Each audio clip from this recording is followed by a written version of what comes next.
Hey y'all, welcome back to another episode of Unfiltered Truth. If you're listening on Spotify, feel free to check out YouTube and get a video of this podcast at Unfiltered Truth 7. The link will be in the description box on Spotify. If you're on YouTube and it's more convenient for you to listen on Spotify, you can find me there at Unfiltered Truth. If you're interested in jewelry I make, the website is unfilteredtruth.net. We're going to go ahead and jump into this episode, and it is called Pick Up Your Mat. I'm going to start out with a story that is very familiar to a lot of us, but some people may not know this story, so I'm going to read it in its entirety. So I'm in John 5, and I'll be reading from verse 1 through 15. And it's about Jesus healing a lame man. Afterward, Jesus returned to Jerusalem for one of the Jewish holy days. Inside the city, near the sheep gate, was the pool of Bethesda with 5 covered porches. Crowds of sick people, blind, lame, or paralyzed, lay on the porches. One of the men lying there had been sick for 38 years.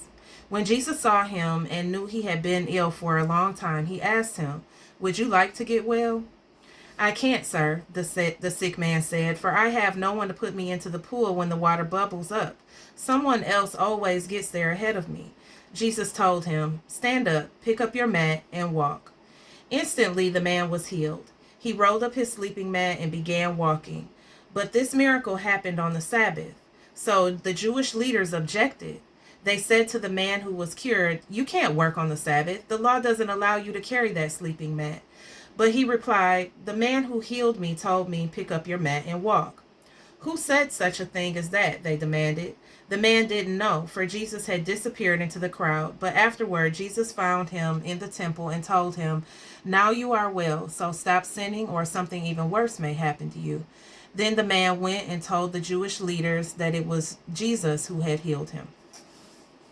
So a lot of times when this passage is brought up, in our churches with sermons and different things like that, or we hear the lesson in different ways, a lot of times it's talked about in terms of faith, like believing that you can be healed and so on. And all of that is very relevant and very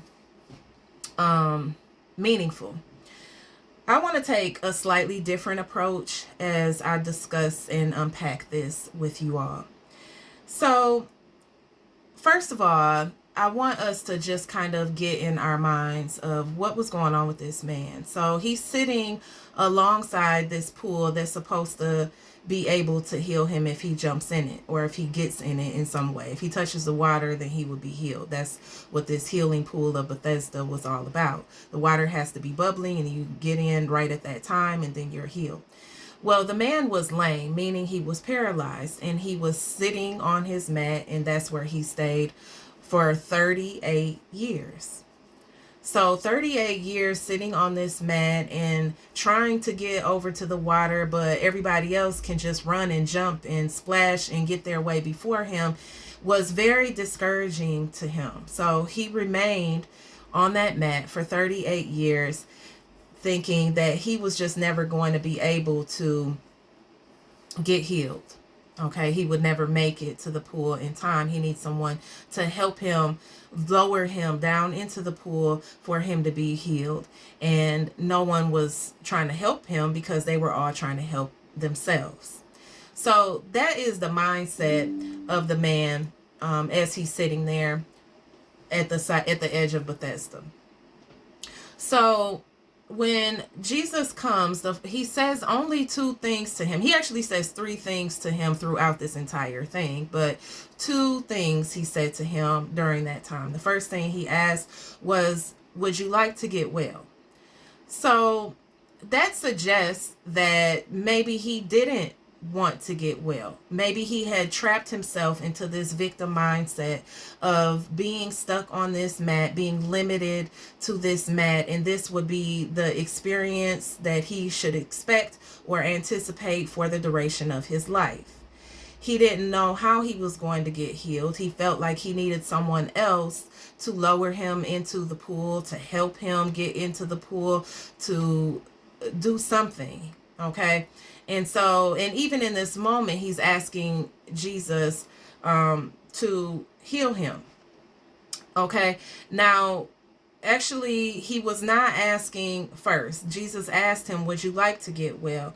And then after that, the man proceeded to give excuses about why he was unable to get well. So he's telling Jesus, "I can't because I need someone to help me," and blah, blah, blah, blah, blah.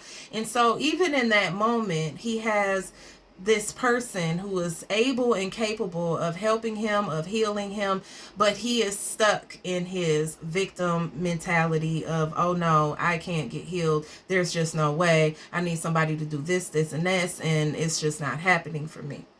So instead of entertaining any of that doubt, that doubtful energy, that victim mindset, Jesus just tells him, "Stand up, pick up your mat, and walk." And this is where we usually stop. We talk about the faith that it takes to go ahead and move forward and accept that healing and move on with life. And, that's pretty much the end of what we usually hear. Sometimes we hear a little bit about how the Pharisees were condemning Jesus for healing on the Sabbath, as well as condemning the man for walking off with his mat on the Sabbath, because, these were laws that were not supposed to be broken, according to the Jewish religion at that time. Okay. But what I want to suggest is the mat had been a part of him for 38 years. Once he had the faith now to go ahead and pick up this mat and carry it while he's walking, he's still holding on to it. Yes, his body is healed. Yes, he has had the faith to receive that healing, and he's very grateful for it.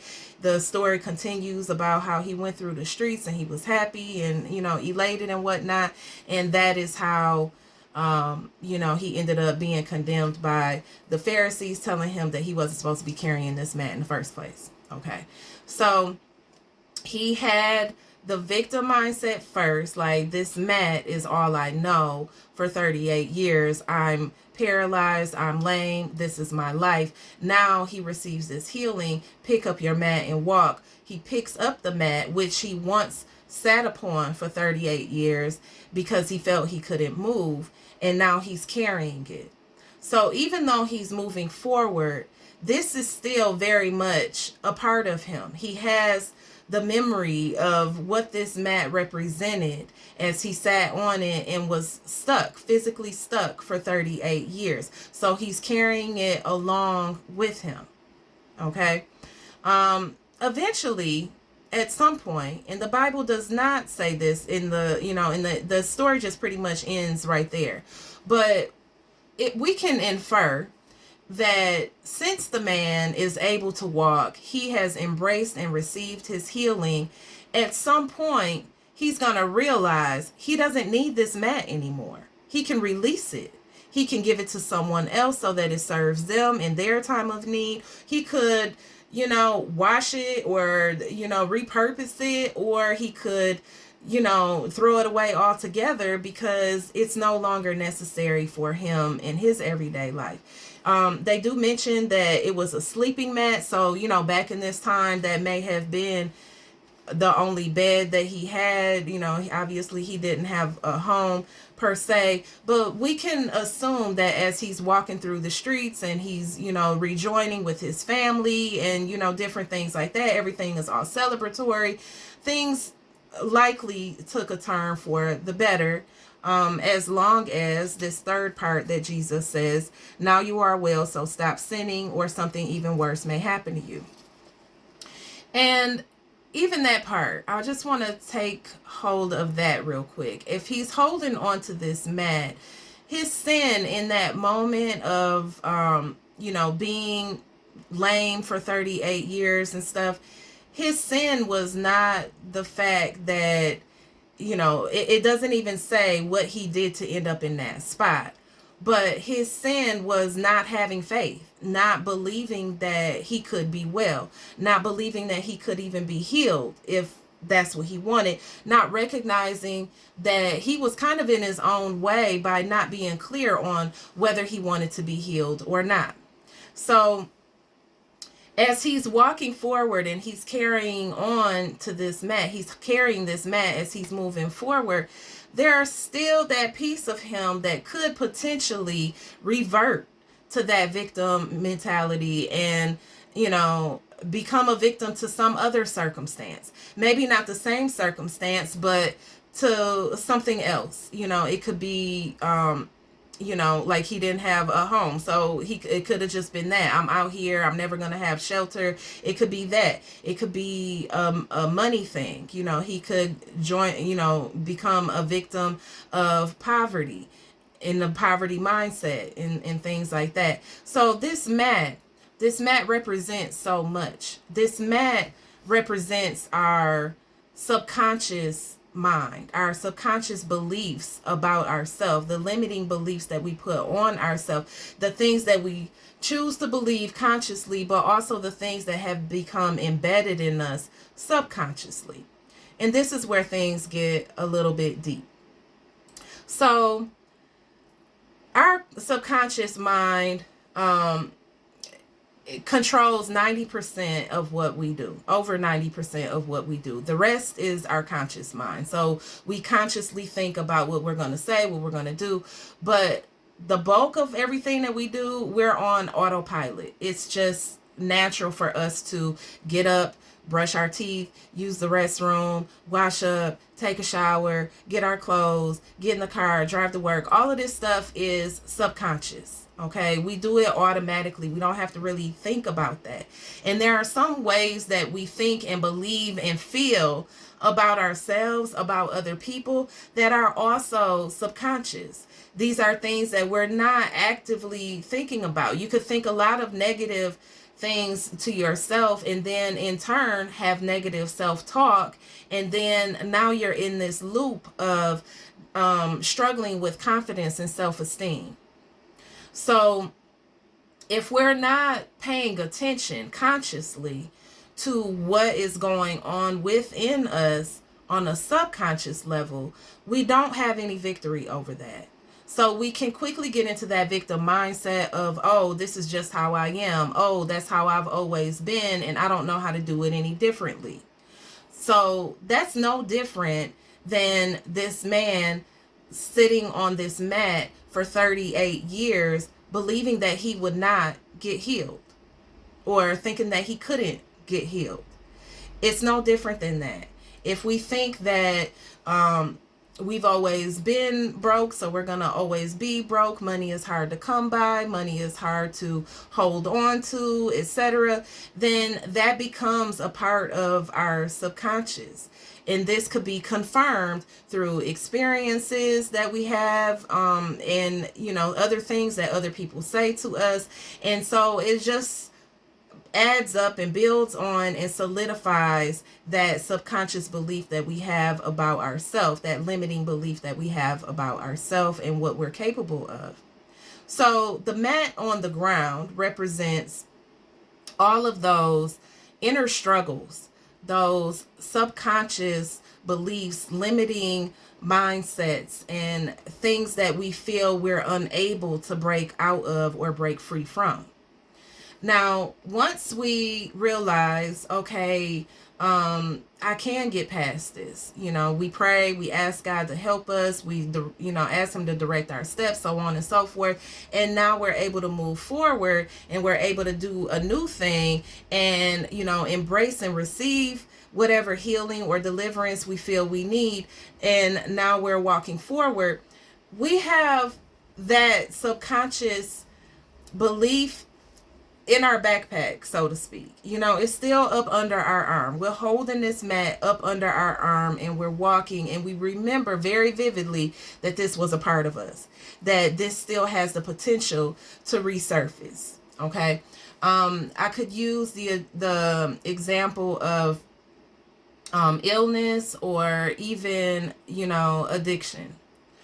People that struggle with addiction go to rehab, and then there's a series of steps before they can receive that healing and deliverance. And then even after that, they will refer to themselves as a recovering, alcoholic or recovering addict, or, something like that. They're recovering. That is an active task. That is a daily task. Okay. So, in the same way that this man is walking and carrying the mat under his arm, he's reminded of where he just came from, what he just experienced, what he just got up from, what he just got delivered from. Okay.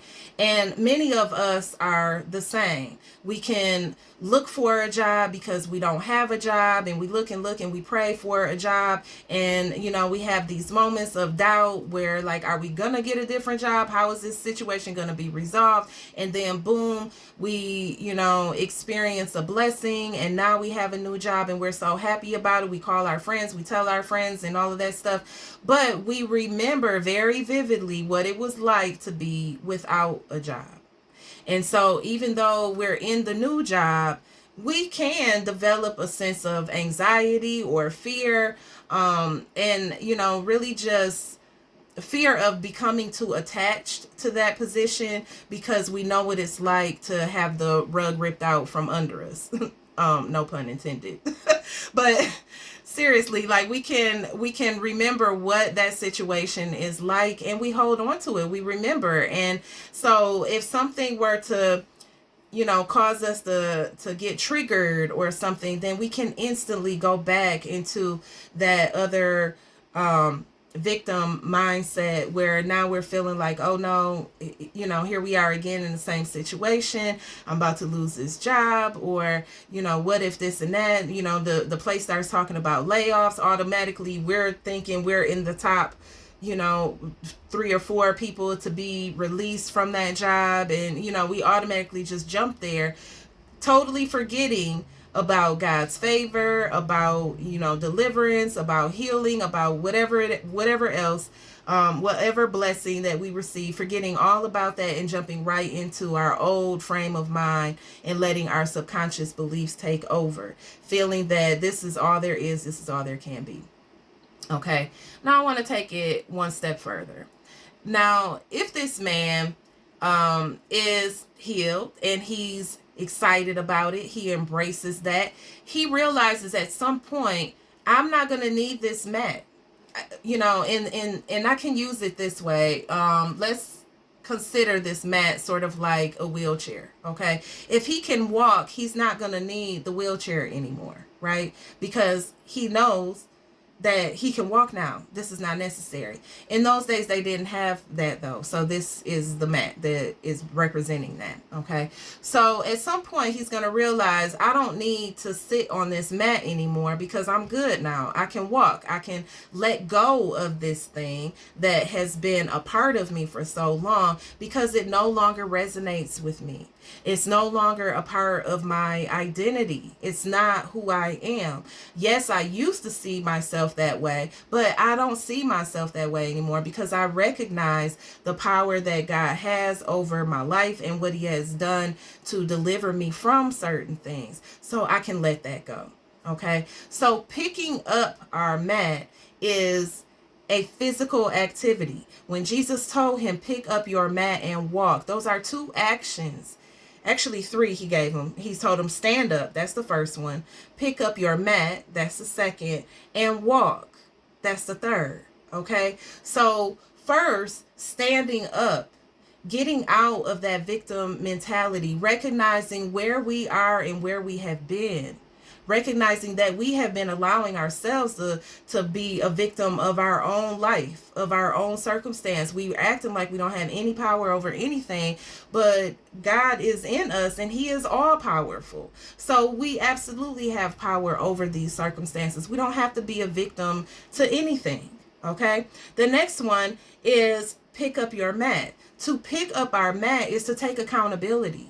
To recognize that our subconscious mind, our limiting beliefs, all of that has been holding us back. Okay. We need to pick that up, gather it, sort it out, and then we need to move on, which is the last thing. Walk, move forward, progress, Do something about it. Like, move in victory. Okay. So now let's dig into these subconscious thoughts and things a little bit. So first, I just want to state that our God creates all of our senses, and he created everything we need in order to stimulate or heal those senses as well. Okay, so you'll see me kind of looking back and forth because I got some notes. So for example, just small things, running cold water and holding, kind of holding our eye over that heals eye burn. So when we're cutting onions, our eyes get to burning and stuff, crying. Hold our eye over some running water, and that relieves that burning sensation. Flowers and oils can alleviate a putrid smell. Lemon or lime will wake up our taste buds, and a cool gust of wind will relieve the feeling of being too hot. And lastly, sound frequencies help heal and shift our subconscious mind. There is a direct connection from our ear, the canal of our ear, to our brain. Okay, so specifically, the cochlea is filled with a fluid that moves in response to the vibrations from the oval window. As the fluid moves, 25,000 nerve endings are set into motion. These nerve endings transform the vibrations into electrical impulses that then travel along the 8th cranial nerve, which is our auditory nerve, to the brain. Okay. Now, there are various sound frequencies that can heal and target certain subconscious systems that we have held on to for a very long time. Okay. Different parts of our body, our organs and stuff, can also be impacted by these different sound frequencies.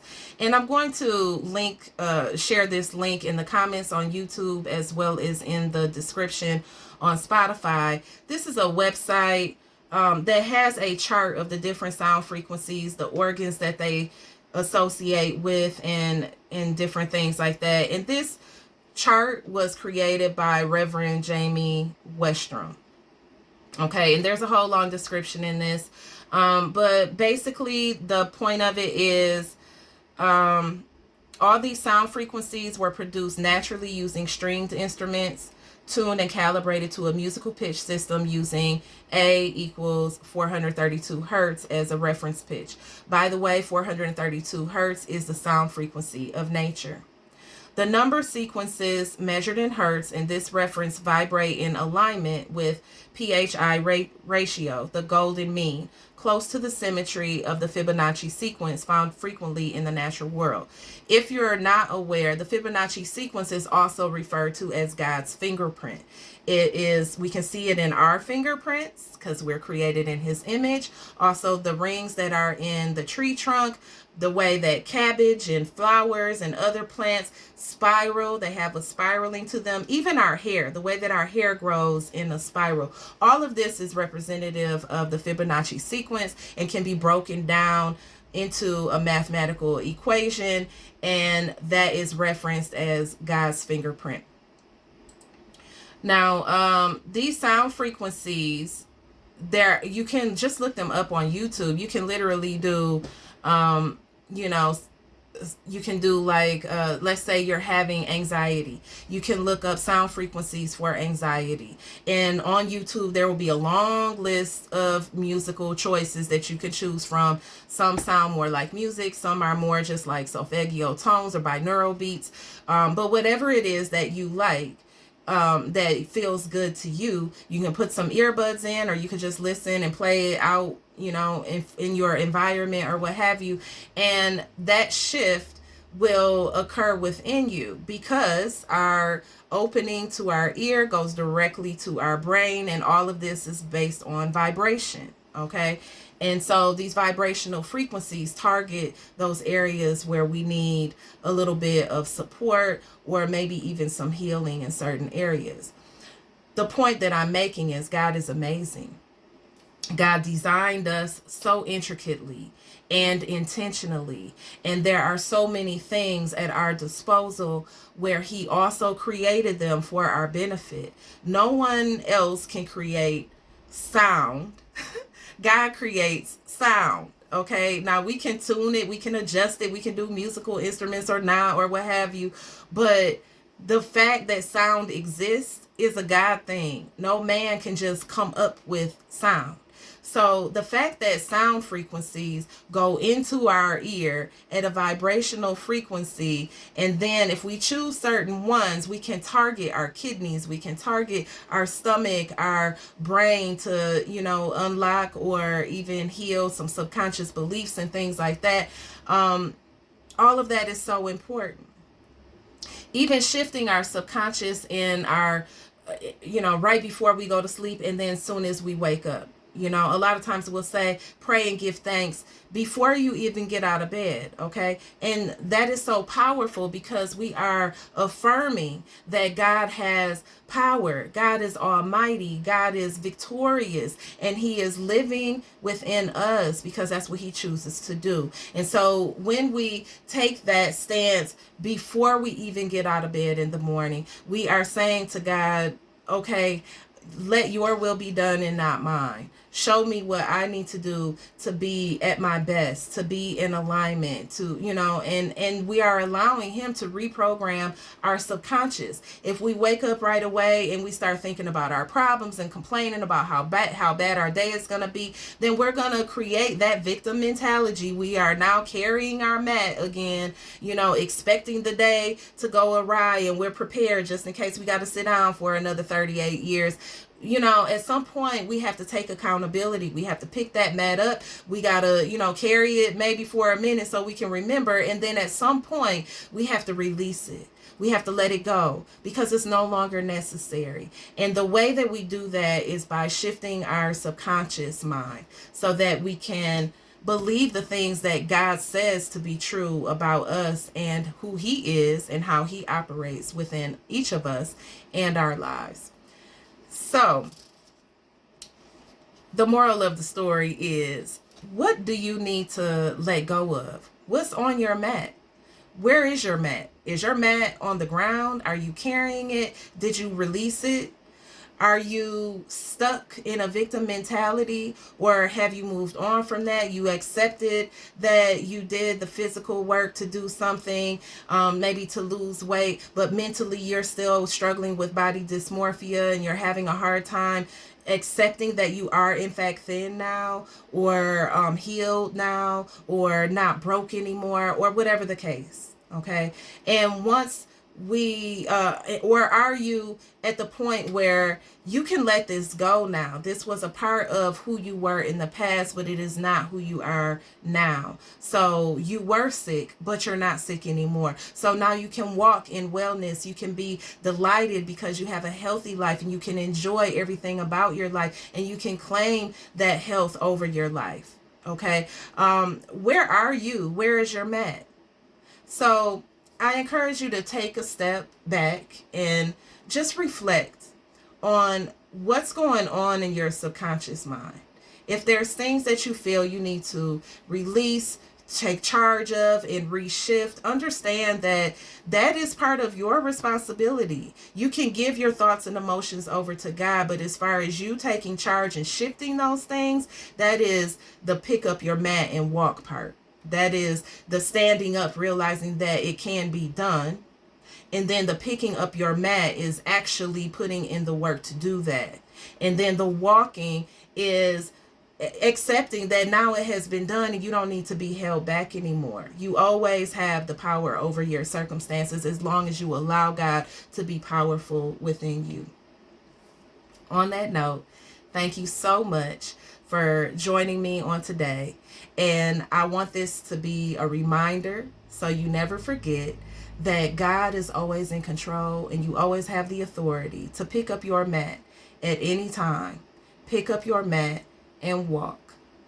Thank you, and I'll see you next time.